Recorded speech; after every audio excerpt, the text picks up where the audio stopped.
예, 저는 김희자입니다. 그리고 호는 매원. 그러니까 지금은 매원으로 그 작품에 많이 쓰고 있지만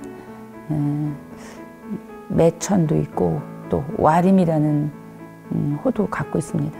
추사 김정희 선생님 같은 분은 200개가 넘는 호를 갖고 있는 거에 비하면 지금 첫걸음이지만 너무 그 나름의 호에서 오는 에너지가 느껴져서 너무 좋아요. 호는 내가 짓는 것보다는 주변에 스승님들한테 받는 경우가 많아요.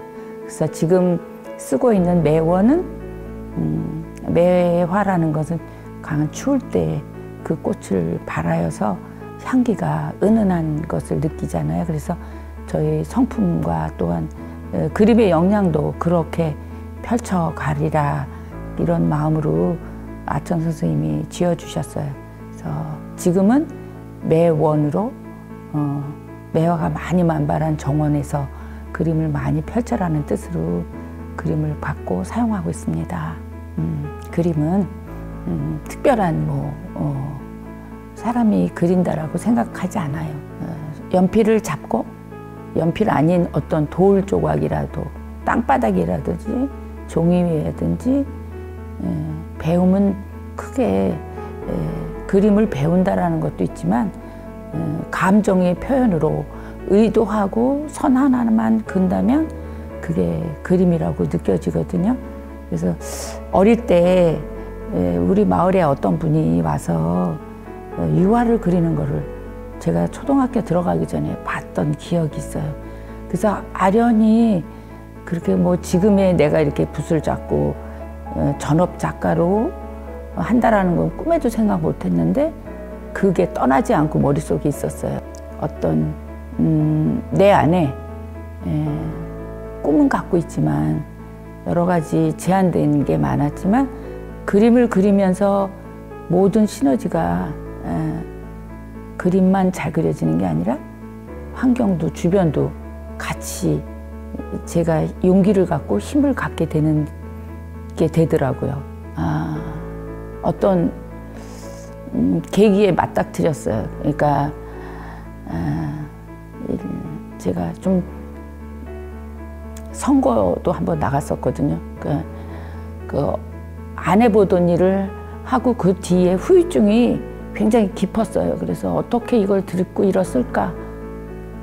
그래서 누가 대신 울어줄 사람도 없고 도와줄 사람도 없고 그런데 가지고 있는 그림을 내 안에 있는 거를 어떻게든지 표현을 해서 그러니까 부족하더라고요. 자세히 그린다라는 건 감정이 좀 덜 들어간 것 같은 거예요. 그래서 100개의 캔버스를 사다 놓고 거기다가 유화 물감을 그냥 붓으로 하는 게 아니라 나이프하고 물감을 캔버스에다 바로 찍어서 저는 이런 뜻으로 살고 있거든요.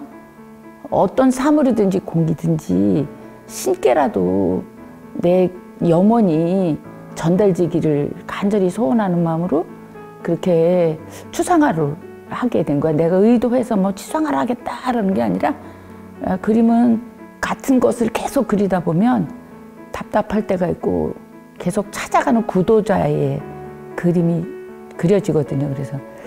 그래서 아마 선생님, 우리 기자분께서는 추상화를 보셔서 그 추상화를 많이 그린다라고 생각하는데 사실은 아크릴이며 하여튼 다 있는 것 없는 거 다 꺼내서 그리고 있습니다. 지금도 계속 찾고 있어요. 그렇죠. 제가 학교 다닐 때 우리는 사범대학을 나왔거든요. 옛날에 수도여자 사범대학이지만 지금은 세종대학으로 바뀌었어요. 그래서 늘 끈은 같이 가고 있었어요. 그런데 또 아까 말씀하신 것처럼 색을 많이 쓰다 보면 사실 색을 다 혼합해서 보면 결과로는 검은색이 나올 수밖에 없어요. 근데 그게 너무 색에 지친 거야. 그리고 좀 이렇게 편안하게 심플하게 가고 싶은 다시 옛 것을 한번 또 떠올려지더라고요. 그래서 틈틈이 붓글씨도 쓰고 그러긴 했지만 그래서 그거로 해서 제가 유럽이나 스위스에 가서도 했었어요. 전시를, 동양화를. 근데 본격적으로 조금, 또 옛날에 우리 아찬 선생님도 학교 다닐 때 뵀었거든요. 그러니까 다시 선생님 가서 동양화라고 구분하지 않고 서양화를 잘 그리기 위해서 동양화를 가본 거예요. 서양화를 잘 그리려면 동양화도 보고, 또 동양화를 잘 그리고 싶으면 서양화도 가봐야 돼.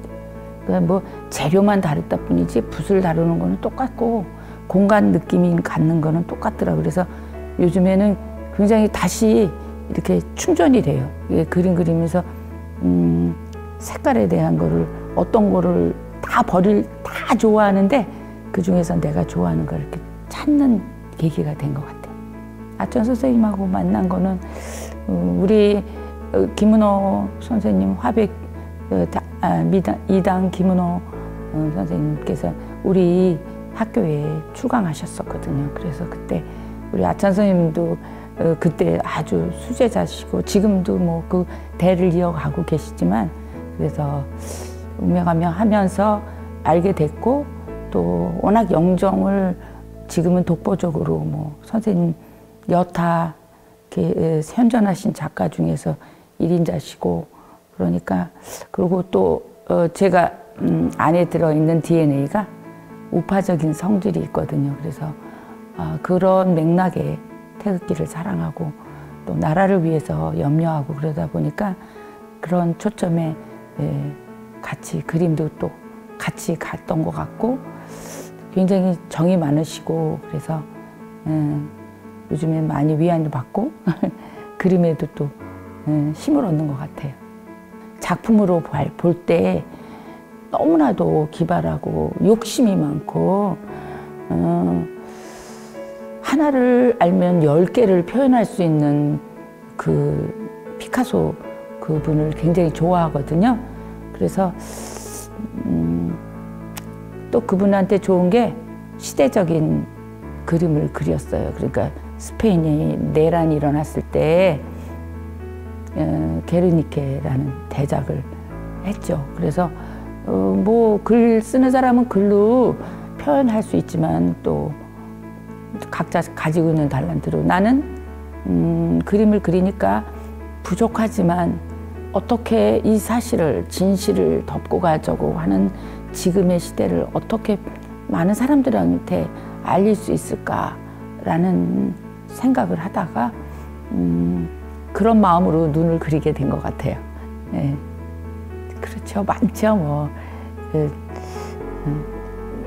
사실은 다른 사람들한테 보여주는 것도 굉장히 중요하지만 선생은 따로 있는 게 아니라 전시를 많이 하면서 그 전시해 놓고 다른 사람이 내 그림을 어떻게 봐줄까가 아니라 내가 객관적으로 내 그림이라고, 남의 그림인 듯 이렇게 바라보면 단점과 장점이 보이고 다음엔 어떻게 해야 될지 라는 이렇게 답이 나오는 것 같더라고요. 그래서 전시는 많이 하는 게 좋다 이렇게 느꼈습니다. 글쎄, 저도 뭐 이렇게 요즘같이 진실이 덮이고 막 그래서 죄도 없는 분이 지금 감옥에 갇혀 있다라고 저는 생각합니다. 그래서 그걸 볼 때 같은 여자로서 또 어찌됐든 그 부모님들도 인간은 완전하지 않아요. 그리고 누구나 죄인이거든요. 그러니까 어떤 모두가 나 죄 없어라고 말할 수 없는 상황인데, 그 부모를 봐서라도 우리가 유공자들, 독립유공자나 어떠한 일에 했던 분들한테 우리가 사회에서 그분들에게 섭섭지 않게 대접해드리고 그래야 이게 사람의 도리라고 생각하는데, 하물며 정확하게 판단 내리지 않았는데도 불구하고 지금 이렇게 1000일 가까이 1000일이 넘게 계신다라는 생각을 하니까 나는 과연 무엇을 했나. 우리는 잠깐 사는 인생인데 우리는 후손들도 있고, 그런데 이렇게 정말 진실이 왜곡되고 그러면 그런 일이 어떤 한 사람한테만 가는 게 아니라 모든 국민들한테도 어떤 상황에 그런 일이 닥치겠다라는 생각이 들더라고요. 그래서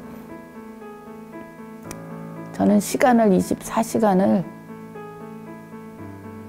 그림도 그리지만 나라를 위해서 시간 나는 대로 집회도 참석하고 할 수 있는 한 도울 수 있는 대로 돕고 또 제가 가지고 있는 그림으로 지금 요즘엔 눈을 많이 그리지만 그런 게 국민들의 마음을 이런 겁니다라는 거를 굳이 이 그림 왜 그렸어요? 왜 눈을 이렇게 그렸어요? 라고 물어보는 사람한테는 적극적으로 옆에 가서 이 시대를 잘 분별하시라고 한쪽으로만 씌우리지 말고 조금만 관심을 갖고 좀 봐주세요 라고 제가 옆에 가서 자세히 말씀도 드릴 계기가 되는, 그래서 저는 어쨌든 그림으로 할 수 있는 한 하고 있습니다. 그래서 제가 아는 글 쓰시는 분들도 글로 이렇게 상황을 글로 쓰는 사람들이 많이 있어요. 그래서 조금만 누가 손잡아 주면, 끌어주면 이렇게 확실히 분출이 될 거라고 저는 믿고요. 그리고 역사를 모르는 국민은 개되지만도 못한 거죠. 그러니까 역사라는 것은 사실은 옳고 그름이 다 있죠. 그러나 그거를 한쪽으로만 해서 나쁘다고 다 묻어버리고 그러면 안 되고, 그리고 요즘에 바람직하는 거는 세계화가, 우파가 유행이에요. 서구의 어느 나라도, 프랑스나 유럽 이런 데도 한쪽으로 좌쪽으로 갔었지만 지금은 다시 리턴하고 있어요. 그러니까 우리도 한번 이걸 우여곡절을 거쳐서 반드시 세계의 흐름에, 우리가 K-팝 바람이 세계의 문화를, 젊은이들의 문화를 우리가 많이 알렸듯이 우파 문화가, 우파의 세상이 반드시 우리나라 다시 회복될 걸 믿고 우파의 리더로서 문화를 다시 세계로 만방에 펼쳐나가서, 사실은 우리나라가 정말 동방의 빛이라고 하신 타고르 말처럼 작은 나라지만 주변국들을 이렇게 끌어안고 영향력이 있는 나라 될 거예요. 왜냐하면 우리 집안에서 아이들이 아기가 태어났을 때 막 울면 제일 먼저 무서운 사람이 누군지 아세요? 아기거든요. 어떤 어른들도 아기를 빨리 비유를 마치고 안아주고 먹여주고 해서 잠재우거든요.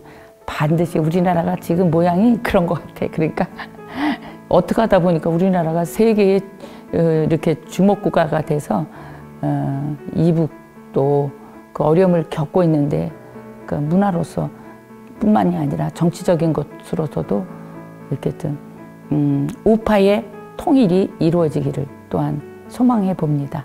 글쎄, 자유는요, 뭐 아무것도 없이 뭐 내 맘대로 한다라는 게 아니라 말씀 안에서 그걸 붙잡고 가야 사실은 자유케 되는 거거든요. 그러니까 방종이죠. 그런 거 없이 그냥 질서도 없이 막 한다면 우리가 개돼지잖아요. 사람은 아니에요. 그러니까 그 말씀으로 그 붙잡고 가야만 진리가 너희를 자유케 하리라. 그렇게 하듯이 저는 그렇게 생각합니다. 우리는 영적 동물이에요. 그러니까 먹고 마시고 즐기고 그렇게 살라고 우리 이 땅에 나온 건 아니라고 생각해요. 저는 신앙인으로서 옳고 그름이 분명해야 된다고 합니다. 그래서 진실을 죄 없는 사람을 그렇게 여론몰이로 해가지고 덮고 가자, 그렇게 하면 안 된다고 생각해요. 그게 내 문제라고 생각해 봅시다. 각자 얼마나 슬프고 외로우겠어요. 그거를 다수가 옳다고, 다수가 그런 식으로 자꾸 몰고 가고 그러면 안 된다고 생각합니다. 그래서 모든 국민들이 이거를 진실을 거짓으로 덮고 그냥 우리 없던 일로 해, 그냥 가 그러면 다음에 또 다른 문제가 또 기다립니다. 그게 내 발등에 떨어지는 일로 도래해요. 그래서 국민들이 모두 깨어나셔서 진실을 조금이라도 살펴보시고 유튜브를 보신다든지 하시면 지금 돌아가는 게 어떻게 돌아가는지를 아실 겁니다. 그래서 외면하지 마시고 지금 당장의 일상이 아무 일이 일어나지 않다고 해서 그리고 귀찮아라고 생각하시지 마시고 내 집에 도둑이 들어와 있고 지금 내 물건을 하나씩 빼나간다고 생각해 보세요. 그러면 그거 견딜 수 없는 일이거든요. 그러니까 관심을 가지시고 이 나라는 누구 게 아니에요. 여러분들 모두의 것이지 주인의식을 가지셔야 돼요. 어떤 위정자들은 잠시 기간이 있어요. 그 사람들은 그러면 내려오면 그만이에요. 그러나 우리는 후세에 계속 이어갈 이 나라를 관심을 가지시고 이 나라 되어지는 것을 조금 더 좀 진실을 어떻게 돌아가는지를 목소리도 내시고 표현도 해주셨으면 감사하겠습니다.